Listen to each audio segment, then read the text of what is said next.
Hi, you're listening to On the Point, the News Collective's weekly news report, formerly known as Democracy Watch, bringing you alternative and undercovered current affairs coverage from Vancouver and the Lower Mainland. I'm Isa Yu. I'm Zachary Tharp. I'm Germán Gill. I'm Alex DeBoer. It's Thursday, January 9th at 5:04 p.m. We're broadcasting from UBC's Vancouver campus on the ancestral, traditional, unceded territories of the Hunkaminam-speaking Musqueam people. So, if you're familiar with our show, you might notice the new name. It's a new year, and with a new decade, we at the News Collective have decided to rebrand with two new coordinators, Isa and I, a new name and a fresh new outlook on news in Vancouver and the Lower Mainland. Over the next few episodes, we will be introducing more additions, so stay tuned. So we have a show for you today. Adeline Pang, who sat down with some U-Hill Elementary School students, recorded their discussion on their preparations for the first LEGO League Robotics First. Here is an acronym. Anyway, let's take a listen. Listening to CiTR 101.9 FM. I'm Adeline Pang. Over the last few months, I've been helping to coach a local elementary school team as they prepare for the first LEGO League Robotics Competition, or FLL. FIRST is an acronym for the name for Inspiration and Recognition of Science and Technology, a global nonprofit that encourages youth to engage in science, technology, engineering, and mathematics, or STEM. Specifically, the first LEGO League allows kids ages 9 to 14 to participate in challenges based on specific themes. The challenges involve STEM skills such as problem solving, research, coding, and engineering. Since FLL is a partnership between FIRST and the LEGO Group, teams complete missions using LEGO Mindstorms to build and program robots. They also propose research-backed solutions to theme-based problems, culminating in an innovation project to be presented at the competition. Throughout the challenge, FLL encourages kids to develop core values, such as teamwork, discovery, and innovation. This year's theme is called City Shaper. It introduces architecture as a combination of art and science, as well as various roles that form a design team. City Shaper challenges kids to consider city-related issues, such as transportation, accessibility, and natural disasters. This is done through the robot's interaction with physical structures on a challenge mat. The missions involve modifying a city so that its structures are stable, accessible, sustainable, and beautiful. It's also addressed by the Innovation Project, with proposed solutions to problems with buildings or public spaces in the community. Recently, 2 members from the Starscrapers team joined me in studio to discuss their experiences preparing for an upcoming FLL qualifier this weekend. Let's take a listen. Thanks for coming in to chat with me today. To start off, would you mind introducing yourself, what grade you're in, and which elementary school you're from? Hi, I am Dada Ning Dre in grade 4 at U-Hill Elementary.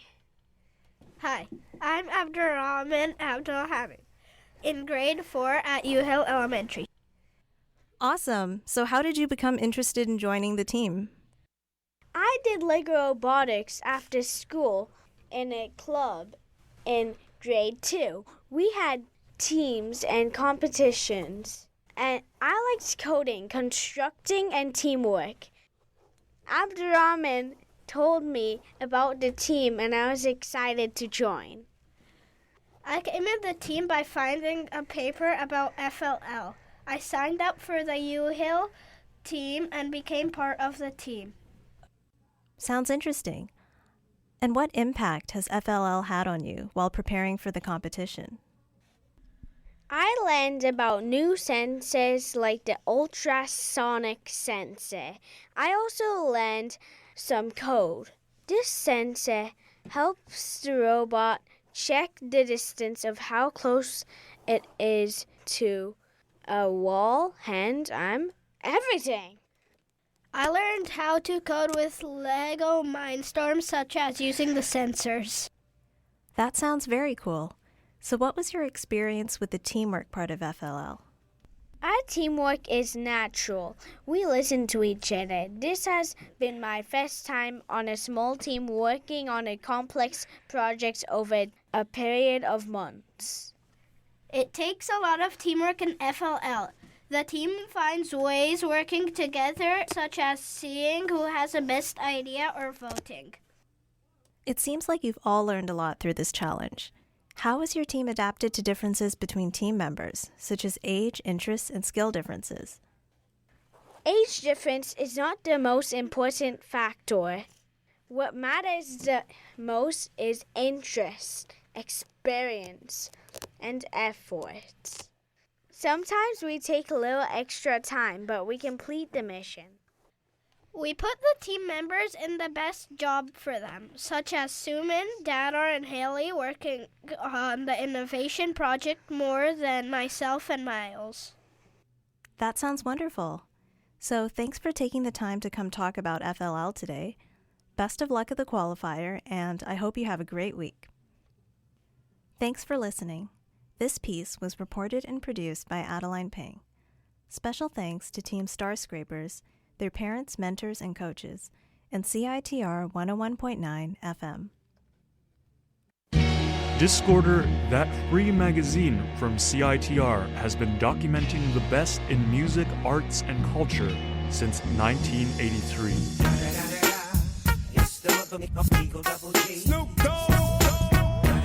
Let's see what one man of prestige has to say about Discorder. What up, though? This is Big Snoop Dogg, and I fucks with Discorder magazine. How about that? Smoke weed every day. Pick up a copy around Vancouver or with Discorder online at discorder.ca. Come in, Grey Badger. Begin your report. Over. Come in, Grey Badger. Begin your report. Over. Come in, Grey Badger. Begin your report. Over. Come in, Grey Badger. Begin your report. On Friday, January 17th, CITR 101.9 FM presents our annual 24 hours of radio art programming. We don't go too far. None of us will go too far. Maybe sometimes we went too far, but now we won't, because we're real nice guys. It's a full day of spoken word, drone, field recordings, sound collage, thunderphonics, robocalls, voicemail fails, sound art, and noise. CITR's 24 hours of radio art, January 17th. Listen live or online at citr.ca. Jesus, der wiederkommen wird, zu richten Lebende und Tote. Heilige Maria, Mutter Gottes, bitte für uns Sünder, jetzt und in der Stunde unseres Todes. Gegrüßet seist du, Maria, voll der Gnade. Welcome back. You are listening to On the Point on CITR 101.9 FM. We just had a few technical difficulties involving the mics, so you should be able to hear us a bit better now. So we're going to go on to the headlines. Gurman. Yeah, thank you, Isa. This Monday, TransLink unveiled its brand new rapid bus system. The new buses are designed to be 20% faster than the standard local buses, and they do so by having less stops and opening at all the doors. At the peak times, the bus should run every 3 to 10 minutes and will run every 8 to 15 minutes than the other times. The bus should run from 6 a.m. to midnight. And one of the buses actually terminates here at UBC, goes through 41st Avenue to the Joyce Collingwood station. I know that this rapid bus would be useful for people like me. I took the 41st Avenue bus for all of first year, and it was ugly. Yeah, like they would just stop at the most random places, and it was really weird in the mornings, just like having to stop for like one or two people every block, and it was just agonizing. I'm glad to see that TransLink actually like took the time and found a more efficient route to help with people going to UBC on their daily commute. Maybe next year I'll actually like consider taking the bus again now that it's actually fixed to some extent. I remember racing the 41st Avenue Rapid bus like the other day, and like I barely beat it with my car. So like it is pretty fast this time around. Yeah, and Zachary, you mentioned you take the bus a lot and you have a lot of thoughts about our public transportation system. What do you think? I would say I want to reiterate they're good thoughts, not just thoughts in general, but these thoughts, I would say I want the double-decker buses to come out to UBC. That'd be pretty cool, nice little novelty. But obviously the main one is the SkyTrain to UBC, but that is years away. Maybe I might have gray hair before that comes in, but I would definitely look forward to that day. For now, I normally take the 4. It's a pretty good bus, except I have like a habit of showing up within like a minute after it passes. So, I like to hang out at the bus stop for 15, 20 minutes for the next one. And but the 99 is always really good. So maybe they'll replace that with some new signs. We get to see when the bus is going to be there. But yeah.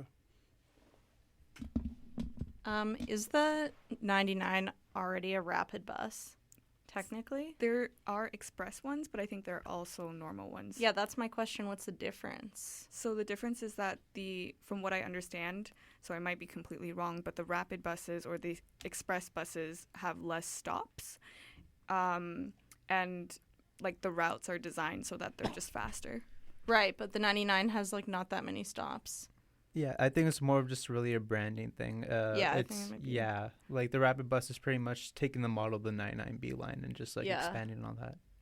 Yeah, it's just funny because when I was hearing about them, I was like, well, I just take the 99 to get here, and I was like, is this considered a rapid bus or not? I believe like they actually renamed all the other B lines except for the 99 to like.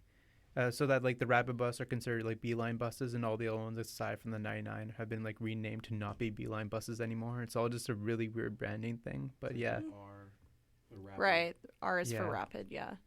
Okay, cool. They have the new signs where it shows like in real time. They have like the real time signs and everything. So that's a bit more efficient. So instead of just like eyeballing it and hoping that it shows up on that time, you can see on like an electronic board. It's like, oh, this one's going to be here at this time. This one's going to be at this time, and it can be changed with traffic and whatnot.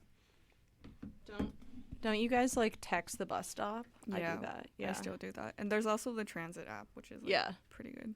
Yeah, so there are some ways around it, but it is definitely nice having those real-time signs. Mm-hmm. I wonder how they would pay for that though, because like where is the money coming from? That's always the question. Yeah, that would be good to look into. We'll get in on that, I guess. Yeah, we'll get on that. But yeah, thank you, German, for this. Mm-hmm. And on to Alex. I wanted to talk a little bit about the acquisition of the Georgia Strait. So most people have probably heard, although it's hard to keep kind of updated and engaged in local news when, all this stuff is happening internationally and people are dying and there's the threat of war and whatnot. But let's bring it back to the local. And here in the local front, a local newspaper was sold to a media company. I believe the sale was made on December 5th, or it was earlier this week that the papers were signed. So basically, the Georgia Strait, which is a free weekly alternative newspaper in Vancouver, was sold for $1.2 million. So that's not very much money, but it was sold. And it's been around. This is a big deal because the Georgia Strait has been an independent, free weekly newspaper for 52 years. It started in 1967. It's a pretty respected paper, though. I mean, there are definitely criticisms I read on Twitter about the publication, and it's changed over the years as the market has gotten harder and harder for papers of any kind to make a profit and stay afloat. So they've had to increase advertisement and stuff like that. But the paper still does a lot of really important local journalism. That's a fact. I've seen, when people dismiss the Georgia Strait as just a rag that has theater reviews and sex ads, I mean, it has that, but it also definitely has local news coverage. They cover City Hall. They cover local elections. So say what you will, it still does some important work in the city and keeping people informed. And it has a really high pickup rate. Like most of the papers they distribute across Vancouver and the Lower Mainland get picked up, like physically picked up the papers. Their audience is 4.5 million readers. So I think that is both online and in print. But so they have quite a wide readership. So when I heard about this, I think it was on Monday, maybe Tuesday of this week, I was getting ready for work and listening to the news. I think I was listening to CBC, probably the early edition, and I heard that the Georgia Strait was sold, and I was like immediately faced with all this anxiety because, I mean, not only is this a longtime institution that's remained independent, but we recently had another local paper shut down. So I'm very concerned about local journalism, and so it made me think about how just a couple months ago in mid-November, Torstar, which is the company that owns free daily papers in major cities across Canada called Star Metro Papers. So we had the Star Metro Vancouver, and this company also owns the Toronto Star, and it's called Torstar. Yeah. So the company Torstar declared an end to its free daily Metro newspapers across Canada. So that's in the cities Vancouver, Edmonton, Calgary, Toronto, and Halifax. So the company said, we're going to stop making these, and they're going to no longer be available starting December 20th. So it's been a few weeks. We haven't had them anymore. They're done. So ending these free dailies is really horrible. And some of the reasons for that is that now local news, there's less local news being covered, and people have less access to local news, meaning that people who can't afford to have a newspaper subscription, or people who don't have access to a computer or a smartphone on a regular basis, for example, homeless people, now they don't have a paper to read. They don't have that paper anymore. Luckily, there is still the Georgia Strait and the Vancouver Courier. We're actually pretty lucky in Vancouver compared to some other major Canadian cities. But yeah, now they don't have that news coverage. So it's a pretty big deal. And with the end of those free dailies, it also meant that 73 Torstar employees will be laid off. And I think at this point they've already been laid off. But that's a lot of people in Canada losing their jobs, and 30 of those 73 are journalists. So on top of this sucking for all the reasons I just mentioned, it also sucks because Torstar had recently, in April of 2018, so just over a year ago, they had rebranded these free daily Metro papers, which were previously just called Metro. So they rebranded them to Star Metro, which I don't know. I remember when that happened. It was kind of a big deal. And they hired a bunch of journalists. And myself being a journalism school grad, it was like, sweet, wow, newspapers actually hiring. That basically never happens. All you hear about are layoffs, right? And papers closing in Canada. So it was a big deal, and it was a good opportunity. And I think one or two of my classmates actually got hired there. And Torstar, the company that owns Star Metro Vancouver, they were like boasting about how they were, while everyone else was laying people off and retreating from local journalism, they were in fact hiring journalists and funding more local journalism and funding investigative journalism. So now, just, a year and a few months after they hire all these journalists, they rebrand these free local papers, Torstar reneges on all those promises they made. And they fire these new journalists and shut down the free daily newspaper that they had rebranded. So that's cool. It's really cool. I should note, in fairness to Torstar, that, it's the media environment is tough. And also, Torstar promised to hire, in the wake of these layoffs and the ending of these free daily papers, they promised to hire 11 journalists for new bureaus across those 5 cities, those 5 major Canadian cities I mentioned. And they are hiring these new journalists with the goal of producing digital content outside of Ontario. So basically, they're gonna hire some people to produce local digital news across Canada, but it's not going to be as many journalists, and it won't be available for free in print. So, and also if the journalists who are laid off, if they want to apply for those positions, like they have to apply instead of just transferring those positions to existing journalists. They're making people reapply, which is whatever. So anyway, this is the context in which I'm hearing about the Georgia Strait being sold. So that's part of the reason I was so anxious. So the company that bought the Georgia Strait, as I mentioned, bought it for only $1.25 million. So not very much. And they actually recently bought another free weekly alternative newspaper in Toronto called Now, which is another longtime alternative institution. And this company, which is scooping up Canada's alt-weekly papers, is called Media Central. Now, what is Media Central? What kind of company are they? Well, they have a little introduction on their website that I want to play for you so you can learn a bit about them. So let's hear that quickly. Creative class. They are the tastemakers, the influencers, the agents of change and innovation. The true value of this exertive segment of the population has never been fully monetized, until now. With the acquisition of Now magazine, one of North America's top 5 alternative publications, and the entering into a binding letter of intent to purchase the iconic Georgia Strait of Vancouver, coupled with the commercialization of CanCentral.com, Media Central will capture the creative class by both building platforms in leading-edge segments and consolidating the over 100 alternative and independent weekly publications to ultimately influence those who shape key ideas, policies, and markets around the world.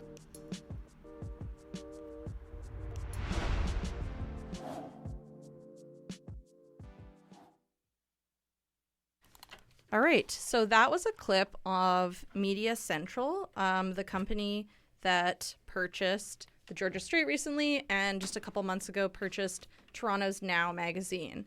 So I don't know, did anyone figure out what that ad said? Did that make sense? Is a better way of phrasing that question? Like the Media Central ad? Yeah. It was, I don't know, for me personally, like,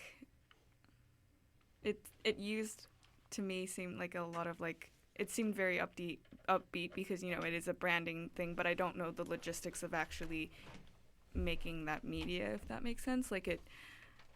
Well, yeah, I mean, they used a bunch of buzzwords, right? So they said, basically, they, I don't fully understand, but they're a company that is buying up.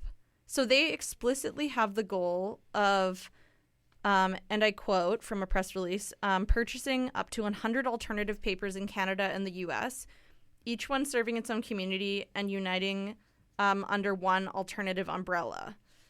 So the Toronto's Now and the Georgia Strait are the first 2 papers that they've bought, but they plan to buy, as it says, up to 100 more. So what they're doing is they also started a cannabis website. I have it written here. It's called CanCentral.com. So first of all, they started this website to promote cannabis products, and then they bought Now, and then they bought the Georgia Strait. And the Georgia Strait also has an online cannabis branch.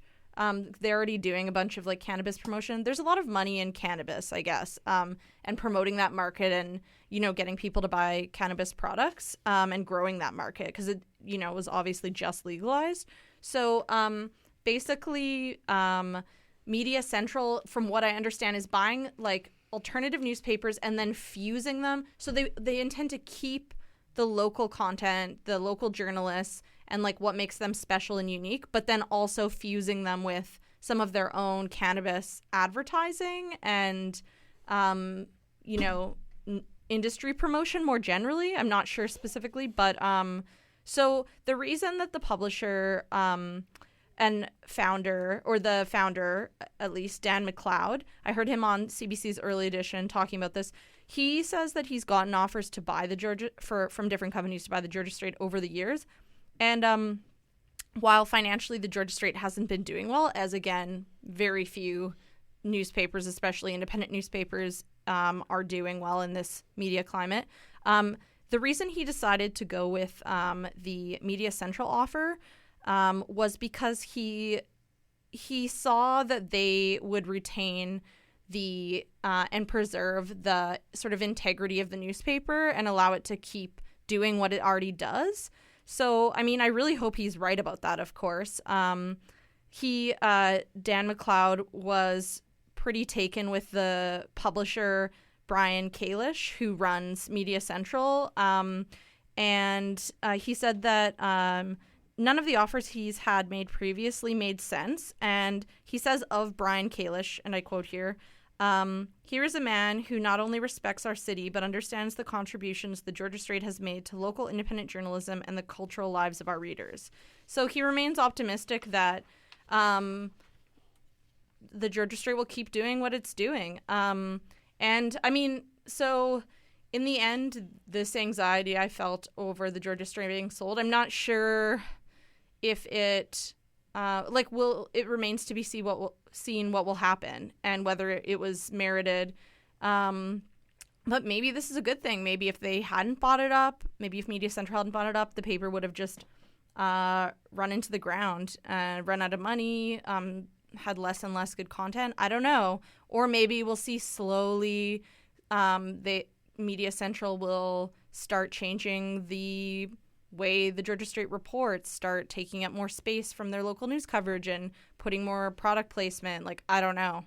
But I think it's a really, really important local news story to follow. So the remaining papers, basically in Vancouver now, in terms of local news coverage, for papers, you have the Vancouver Courier and the Georgia Straight. That's it now. If the Vancouver Courier ever goes under, like, we're done. They do probably the most local news coverage of any publication. Now we don't have the Star Metro. There's still, of course, more Canadian-focused news from Torstar available online. Some of it's free. So you can still get some content online, but there's none in a free paper format. And so anyway, our local media scene is what it is. There's still two papers, but I'm told it's better than like in Calgary, for example. A friend is from there, and she said there's like basically no free newspapers or available like local journalism. But I'm just sort of saying what she repeated to me. That's not really founded on any research or anything. Anyway, so what do you, just to put it to the group, do either of you read any local newspapers? I read Discorder. Yeah, that's a good point. We shouldn't forget about our own. Had to promote us, but also, good point. Yeah, good I point. do. Just more so since I've started doing the News Collective. I feel like this has been a really good way for me personally to learn about it, and so like through this collective, I've gotten to find more sources about like local news, which was really good. So if any listeners go to UBC and want to join the News Collective, please come. We need members. But also, I think from like my generation, like 18-year-olds, most people aren't reading newspapers. So I think it is inevitable in some ways that a lot of like paper newspapers will go out. If that makes sense. Yeah, totally. And it's a really good point. Like, you are really young, and when I was your age, I wasn't paying attention either. So like, no judgment at all.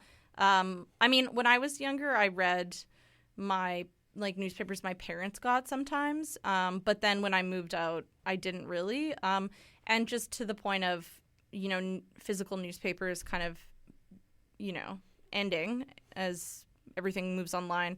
I think that there's a big difference between putting a newspaper online and like ending it. So if they're just like, oh, we're transferring everything online, I still think there are major problems with that because, like I said, I see people reading those papers, those free dailies all the time. Yeah. And there's a lot of people, like when I'm in the downtown east side, there's a lot of people who are homeless who are reading them, and like people who not everyone has like a smartphone. Not everyone has access to a laptop or a computer all the time. Mm-hmm. So it's like a really big accessibility issue.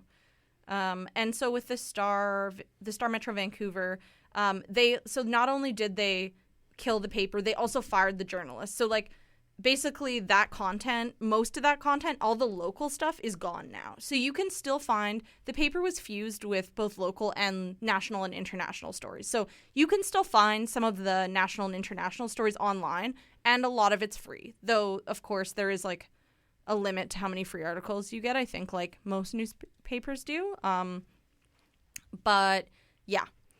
When we were talking about this a few days ago, you had said something about also sex work and advertising in the newspapers. Can you expand a bit more on that if I'm not misremembering? Yeah, no, that's a really good point, and I haven't had a chance to educate myself enough about it, but like just in the peripheral, what I can say is that these alternative papers, like Now in Toronto and Georgia Straight in Vancouver, became a place where sex workers could safely advertise their services. And so we don't really know. And then again, people would complain that the papers also became a place just for sex work ads, or that would take up a huge part of the ad section. And so people will say like, oh, those papers are just rags, whatever, like they're not actually good, which is, not true. But so that's what I think is interesting too, is like, so, and I should say too, I actually did email Media Central to try and get an interview a few days ago. So like I've tried to reach out to them. I would love to talk to them more about their vision and exactly what changes they'll make. Like, will they keep those advertisements? I don't know what their revenue model is. Like, if they feel they can get enough money from just their cannabis investments that they're, however they're advertising for cannabis products or promoting the industry, whoever's paying them to do that, maybe that's how they get their money, and they no longer need to have all these advertisements, and maybe that opportunity will go away for sex workers. I don't know, but it would be great to know. Maybe they'll talk to me. Yeah, hopefully, because we're, yeah, we're legit and professional. Yeah, I mean, like, yeah, when I email people, they get back to me right away. It's like, oh, CITR? Heck yes. Right. Thank you for that headline. So now we're going to go on and listen to some PSAs and ads. Sweet. The world is a better place because of Kim Kardashian's empire, Cheetos, fleece material, and Discorder. It's a local independent music magazine from CiTR. Which means that we can print whatever we heckin' want. Album and live show reviews, interviews with artists, and sweet illustrations grace our pages. And even you, listener, can contribute. Just visit citr.ca/Discorder/contribute. You can grab it around town or read it at discorder.ca. Forever local and forever free.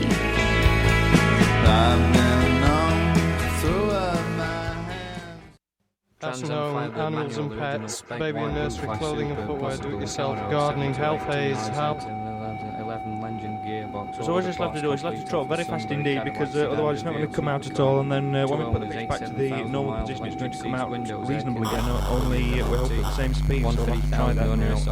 Although it will elongate the time, so therefore I don't have to talk as evenings, 7-1 Charger, 70 SEVA engine, slapstick, garbage, rubbish, utter crap, nondescript words outside, plus cigars, grabbers, plus jack stereo unit, mint condition, 1,495. It's medical. On Friday, January 17th, CITR 101.9 FM presents our annual 24 hours of radio art programming, featuring innovative approaches to music and sound. It's a full day of spoken word, drone, field recordings, sound collage, thunderphonics, robocalls, voicemail fails, sound art, and noise. CITR's 24 hours of radio art, January 17th. Listen live or online at citr.ca.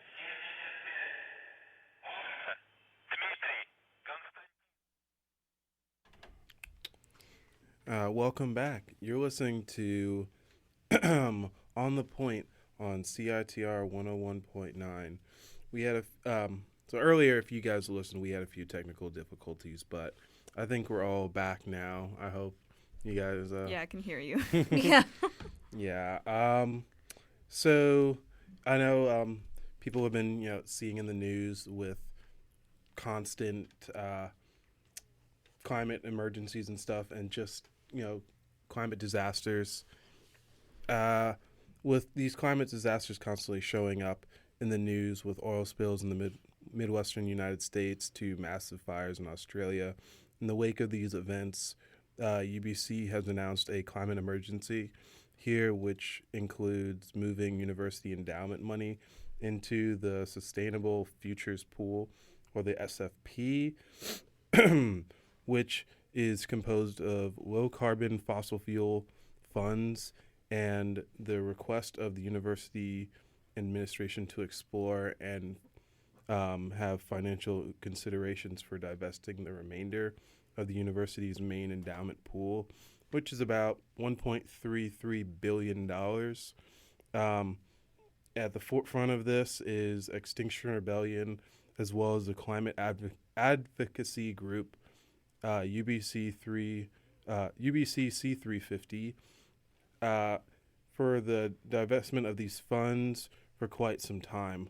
However, in an effort to speed this up, to speed up the process of this divestment, Extinction Rebellion has announced a hunger strike, or had announced a hunger strike in November if the university didn't commit to a divestment by beginning of the new year.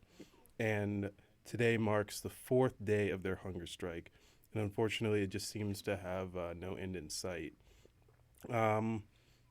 I've seen them on campus and stuff, and they've brought in the Red Brigade, which is these people kind of dressed up in all red to symbolize like the earth and how it's dying and bleeding because of lots of fires and oil spills and stuff.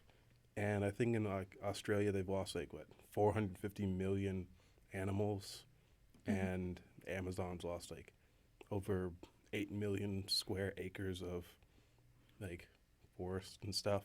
I mean, what do those numbers even mean, though? To you? Well, I know, I am a biologist for my major and everything, and we learn about this thing called rivet redundancy, which is basically when you have a lot of rivets in a plane, which are the little nuts and bolts. If you lose one, it's fine. But if you lose, say, 1,000, the plane might fall apart. Right. So losing almost 500 million animals in just one fire over one summer, and if you have that even a handful of times a year, or not a handful of times, a handful of times a decade or something, you might lose a third of the diversity in that area. And then to have a once in a century fire happen every other year or once a decade, it becomes pretty devastating. And it's not just about the animals or the livestock. It's also there are people living on the land, and I think Indigenous people are more likely to suffer from the consequences of decisions that they weren't involved in making or they weren't consulted about, and that just seems to be really tragic and unfair. Well, I just wanted to ask a bit more about what's happening. So you said UBC declared a climate emergency? That was back in December, after the UBC C350 and Extinction Rebellion had pushed for the university to be more open about the investment of our endowment, which is basically our all the endowment money, fund, into fossil fuel industries, which I understand can be profitable in the short run, but they want the university to be more people-focused and not profit-focused. So that was so UBC was sort of appeasing this group by, they were saying divest from fossil fuels, and then UBC was well, we'll declare a climate emergency. And they've talked about divesting, but they've been saying that for years, and Extinction Rebellion has really pushed to have this done. They want it done now. They want at least the university to commit to a solid plan that they're going to be held accountable to really divest, and not just say we're going to do it and then people forget over the years and they just never do it. So then what's happening now? Now they're doing a hunger strike So basically, I think a handful of them are not going to eat at all until the university commits. But weren't they only not eating during the day or something? That is what the university said. Extinction Rebellion has come out on their Instagram and said, no, we are definitely not eating the whole time. They're taking supplements and they're having health physicians check in on the people. Okay. But yeah, for 4 days, I'm sure it's probably not super pleasant going on right now. So it's been 4 days Yeah. since And- UBC C350 group has Extinction Rebellion. Extinction Rebellion has not eaten. And it doesn't look like they're going to change. So far, I haven't seen anything with the president, Santa Ono, saying anything about it. So far, apparently, according to them, he hasn't come in and checked on them or anything. They're currently hunkered down in the Alumni Center, so if you want to see them, Just beside us? Yep, they're right there. I've seen all their stuff, so I guess if a lot of wealthy alumni come in, they're probably not going to, it's like, what are these students doing? And Are they sleeping there? Or I'm not exactly sure. I don't know what the rules are, but, with, being in there overnight.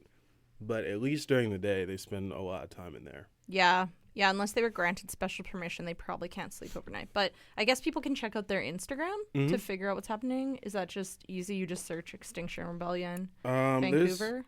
There's a few. There's actually UBC? an Extinction Rebellion Vancouver, but it's also an Extinction Rebellion UBC. Okay, yeah. So if you're interested in following the story, check out the Extinction Rebellion UBC handle on Instagram. And also the UBC's paper has done some coverage of this, and I imagine will continue to do so, and they always do great journalism. So check either online, the UBC, or pick up a paper around campus. That's another local free paper. Yeah, I read that too. But these are smaller audiences. Discorder, the UBC. Yeah. Still important and great, though. Right. So thank you, Zachary. And now we're going to move on to the last headline of the night. The Office of the Police Complaint Commissioner issued a media release today, January 9th, in response to the investigation on two senior VPD officers' ties to the suicide of Nicole Chan. So just to give you guys a little background on this, Constable Nicole Chan died in January last year after 9 years with the VPD amid a battle with mental health troubles and depression. Before her death, she was revealed to have been on stress leave due to her complaints about inappropriate relationships with two senior officers. So after an internal investigation conducted by the new Westminster Police Department, it was determined that Sergeant David Van Patten was in an inappropriate relationship with Chan while also serving as a human resources officer for the VPD. Does not look too good. The three allegations of discreditable conduct against Van Patten were substantiated, and this has resulted in him being ordered to be dismissed from the VPD. Van Patten is one of two Vancouver police officers who were investigated internally for their relationship with Chan, and so the other one is named Sergeant Greg McCool. McCullough. Okay. I'm trying. Okay. McCullough, who resigned from the force, but before that he was handed a 15-day suspension in 2018. And for the 15 days, 5 of those days were failing to disclose to his managers a relationship, and another 10 were for entering a relationship with Nicole knowing that she was in a vulnerable state mentally and emotionally, according to the complaint office. So about this headline, there's really a lack of information here, to be honest. Like, from what I've been able to find, it wasn't clear what specific three allegations that were, and I couldn't find them anywhere. And it's also interesting how there were these two senior police officers involved with Nicole Chan, and so it's just it's rough. Thoughts? I mean, in the context of our of Me Too, and Harvey Weinstein going to trial right now, it feels like not an unusual situation, I guess. It, like you said, the press release was just issued today, and stories have just been written within the last few hours by local reporters. And so we don't know all the details. We don't know exactly what happened. We don't know what the allegations specifically are, as you said. But we do know that these were two senior officers, and the constable was below them in the hierarchy. So, I mean... Power I dynamics. don't know, even with the police, if it is allowed that people date within the police service, like of different. I guess it is, because I don't know. That didn't come up as just like an inherent breach of policy. Might be frowned upon. Yeah, I mean, normally. Well, it was described as inappropriate relationships, so yeah. I imagine it's definitely frowned upon, and I don't know if it's banned, but also. These two senior officers did not disclose this information. Right, yeah. Apparently does not disclose this information, so the police department didn't really know, but I imagine this is not like I don't want to like get too well, we don't know. Accusatory, but like things like this do happen in the workplace, in a lot of workplaces, and that's really unfortunate that this really escalated to this point, because Nicole Chan had actually complained about these two senior officers. Yeah, she brought this case to the attention. Yeah, so she herself had complained about them, but I guess there just wasn't enough done about it, and it's really unfortunate that this ended in her suicide. It's very sad. I mean, but yeah, it'll be interesting to learn the details, because even things like inappropriate relationship, what does that mean? Like, is it inappropriate because it wasn't disclosed by the men?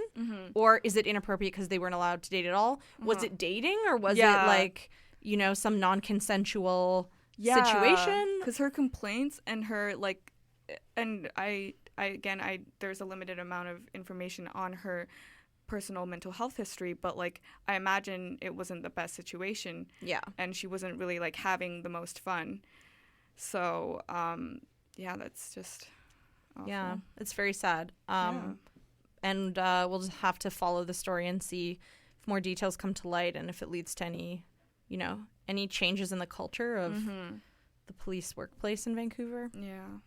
One can hope. Who knows?